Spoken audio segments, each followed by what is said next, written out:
Queridos hermanos, en el Evangelio de este domingo, que está tomado el Evangelio de Juan, que habla del pasaje de Jesús y la samaritana.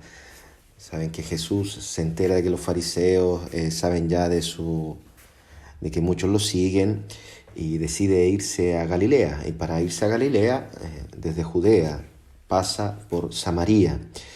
Samaria, es interesante saber que los samaritanos es un pueblo, digamos así, pagano. Jesús mismo en el Evangelio, cuando manda a los 12, les dice de no ir por países paganos ni entrar en los pueblos de Samaria. Interesante que Jesús pasa y se detiene en el llamado Sicar, el pueblo de Samaria. Se detiene en un pueblo donde normalmente los judíos no entran. Jesús no tiene asco de los pecadores, de los paganos, etc. Como Jesús estaba caminando, le da sed, se cansa, etc. Esta es la humanidad de Jesús, que trasciende, que nos invita a siempre a no quedarnos solamente en el hecho exterior físico, sino que siempre el Señor nos muestra algo mucho más profundo. Entonces dice que Jesús iba caminando y se encuentra con este pozo, el pozo de Jacob, que hablaremos más adelante. Interesante porque se encuentra aquí con una mujer, una samaritana que estaba sacando agua, y le dice en modo muy imperativo, imperativo, no es una cosa muy, digamos así, muy dulce de Jesús para pedir. Dice, dame de beber, dame agua, tengo sed. Interesante esta frase. Esto nos invita a saber cuál es el agua que está pidiendo Jesús, de qué cosa tiene sed Jesús, por qué pide así en modo imperativo. El Señor ya provoca este escándalo dentro de la samaritana, porque la respuesta de la samaritana dice, ¿cómo tú que eres judío te atreves a pedirme de beber? A mí que soy una samaritana. Era consciente de esta lejanía, de este repudio de los judíos hacia los samaritanos. Les sorprende ya. Muchos de nosotros, por nuestros pecados, pues nos hemos sorprendido cómo Dios ha sido misericordioso y no se ha escandalizado de nosotros. Se ha acercado a nosotros y nos pide hoy, dame de beber. Dame de beber. ¿Cuál es el agua que le podemos ofrecer al Señor? ¿Cuál es el agua que responde a este imperativo, a esta petición del Señor?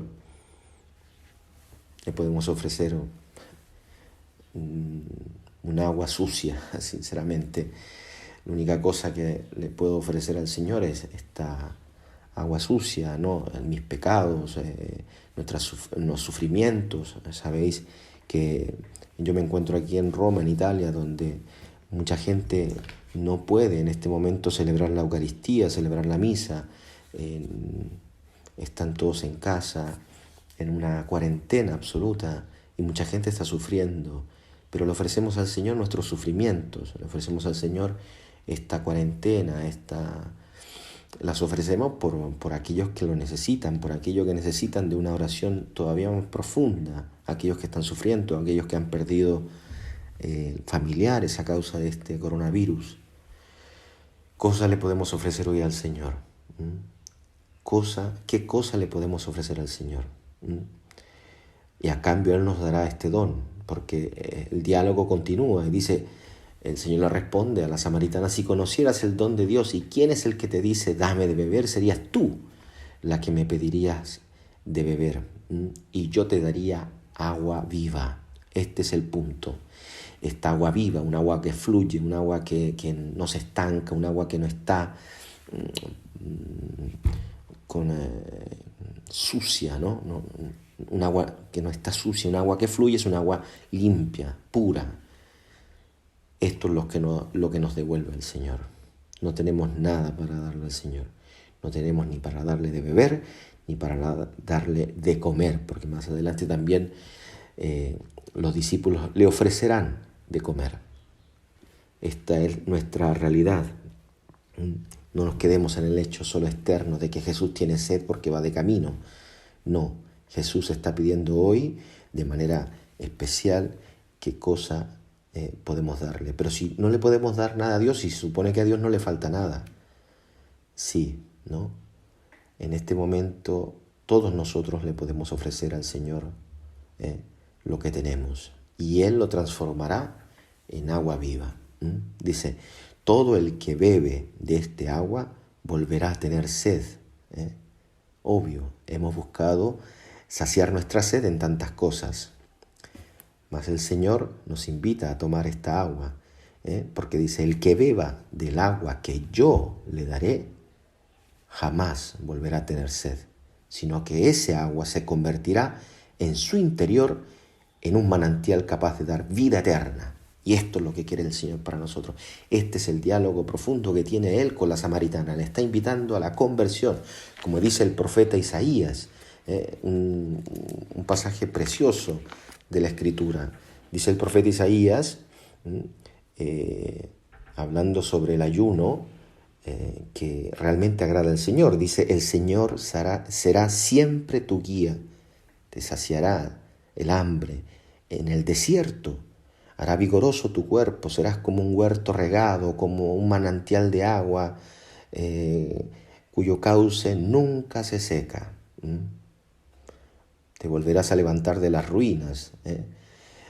Es una invitación a la esperanza, una invitación seria a la esperanza en este domingo, tercer domingo de Cuaresma, un domingo especial para algunos, para otros todavía podemos acercarnos a comulgar, nos podemos acercar todavía a las iglesias. Aquí lamentablemente ya no, por eso la palabra es mucho más rica, coge un nuevo sentido. Pidámosle al Señor de poder beber de esta agua, de no perder la palabra, de no perder la gracia de sentir, de abrir el oído todos los días a la palabra del Señor. Y serás vigoroso, y serás como un huerto regado, un manantial de agua, que los que estén contigo pues se saciarán de esta agua. Mucha gente ha buscado saciar la sed en tantas cosas, en tantísimas cosas, que no son malas, pero te vuelve a dar sed, como ha dicho el Señor a la samaritana, volverás a tener sed. En cambio, si bebes de esta agua, pues tendrás vida y vida eterna. Y la respuesta de la samaritana es, Señor, dame de esa agua, dame de esa agua. Si es verdad lo que estás diciendo, pues dame de esa agua, y así ya no volveré a tener más sed, y no tendré que volver aquí a sacar más agua. Muchas veces cuando hemos experimentado esta agua del Señor, que son las aguas del bautismo, hemos dejado el pecado. Nos invita el Señor a dejar esta agua estancada, esta agua que no fluye, esta agua que no es pura, esta agua que no nos lleva a la vida eterna. Pidámosela al Señor como se lo pide la samaritana.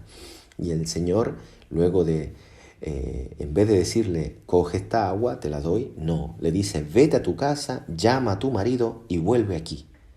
Esto es una llamada a la conversión. Esto es una llamada seria del Señor a la conversión. Vete a tu casa, llama a tu marido y vuelve aquí. Ella le contesta, no tengo marido. Y el Señor le dice la verdad. Es verdad que no tienes marido. Esta es la idolatría. Porque el que tienes, has tenido 5. Y el que ahora tienes no es tu marido. Esto se refiere a la idolatría. A buscar la vida en tantas cosas. A buscar esta agua en tantas cosas. Esto es lo que hoy día nos invita el Señor.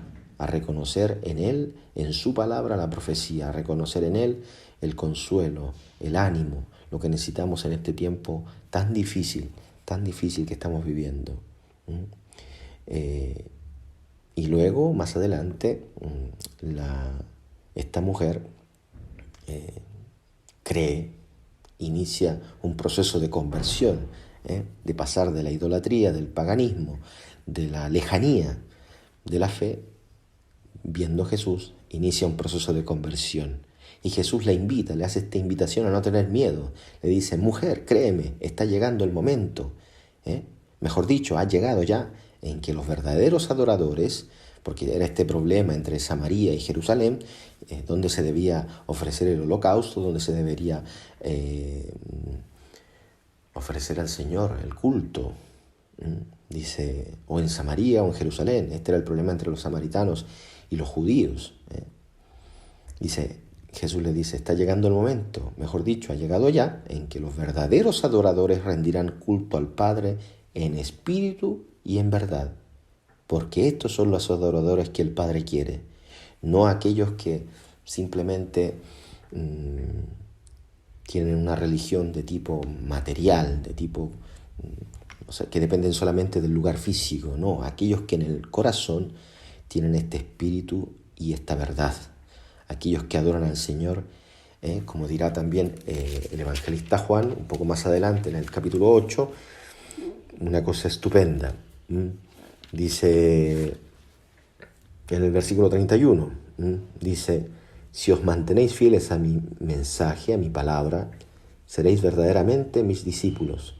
Conoceréis la verdad y la verdad os hará libres. Esto es a lo que invita el Señor, vivir en espíritu y en verdad. ¿Qué es este espíritu y la verdad? No es otra cosa que el espíritu del Hijo de Dios. Tener el espíritu que dice San Pablo, ¿no? En este momento pidámosle al Señor el Espíritu Santo para tener el espíritu de hijos, no de esclavos, y vivir en la verdad.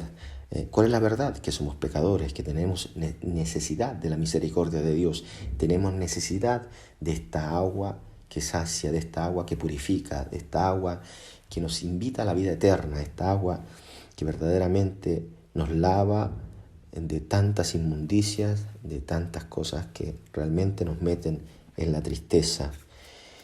Hermanos, yo los invito en nombre de Cristo a ver en esta, como dicen los santos padres, a ver en esta samaritana también la figura de la iglesia, la figura de todos nosotros. Es interesante que Jesús ha tenido este encuentro con la samaritana en un pozo, en este pozo de Jacob. Interesante, porque en este pozo de Jacob surgieron tantos amoríos, digamos así. Por eso cuando los apóstoles vuelven y lo ven que está hablando con una mujer, se sorprenden. ¿Por qué? Porque en este famoso pozo pues surgió el amor entre Jacob y Raquel, a la mujer que amaba, con quien tuvo a José, su predilecto, y a Benjamín, el más pequeño. En un pozo también, no en este mismo pozo, pero también en un pozo, Moisés, ¿no? Conoció a Séfora, ¿no? La hija de Reguel, Madián, etc. Decir que es interesante este encuentro entre Jesús y la samaritana en un pozo, porque es el amorío que quiere tener Dios con nosotros. Dios quiere establecer una relación seria con nosotros. Por eso meten este signo del pozo. Es interesante. El agua que nosotros vamos a buscar y el agua que el Señor nos quiere dar, que es el amor, que es la verdad, que es la fe, que es la esperanza. Por eso, frente a esta sorpresa, Jesús, los apóstoles habían ido a comprar, no sé, etc. Y cuando regresan, pues, le dicen: maestro, come, tienes hambre, rabí, come. Y dice: yo no necesito este alimento, yo tengo un alimento que vosotros no conocéis. ¿Y cuál es este alimento? Dice: mi alimento es hacer la voluntad del que me ha enviado y llevar a cabo sus planes. Interesante, porque este es el verdadero alimento del Señor. Este es el mensaje central del Evangelio de este domingo. El Señor nos invita a ofrecer nuestra voluntad, a ajustarla a su voluntad, a verdaderamente ansiar este verdadero alimento, lo que sacia nuestra sed, lo que sacia nuestra hambre, es hacer la voluntad del Padre, como lo ha hecho Jesús, que ha llevado la obediencia a la máxima expresión en la cruz, en la crucifixión, donde ha ofrecido por todos nosotros este testimonio de amor. Dios ha crucificado todos nuestros pecados en su Hijo Jesucristo. Y este es el alimento que esperan tantos que no conocen a Dios. El testimonio de los cristianos, sobre todo en este tiempo, el testimonio de los que aman a Dios, de los que viven de este alimento, de la voluntad de Dios. Como ha hecho la samaritana. Sabemos que al final del Evangelio dice: muchos de los habitantes del pueblo, de este Sicar, de Samaria, creyeron en Jesús, movidos por el testimonio de la samaritana. De hecho, al final, Jesús se queda con ellos y ella dice, ya no creemos, le dicen sus hermanos a la samaritana, ya no creemos en Cristo por lo que tú nos has dicho, sino porque nosotros mismos hemos escuchado sus palabras. Qué hermoso escuchar la palabra de Dios y sentir que nos habla a nosotros. Esto es el testimonio al cual nos invita hoy día el Señor, que otros esperando esta agua, que tu vida, ¿no?, se transforme en un manantial de agua para la vida eterna, que todos puedan beber conociéndote, viendo el testimonio de un cristiano y ya puedan decir un día de mañana, ya no creemos por ti, sino que porque nosotros mismos hemos bebido de esta agua. Les invito, hermanos, a rezar por aquellos que están sufriendo, por aquellos que se encuentran en la dificultad de este tiempo de cuarentena, etc. Y a tomar en serio también las medidas. Que el Señor les bendiga. En el nombre del Padre, del Hijo y del Espíritu Santo. Amén. Feliz domingo a todos.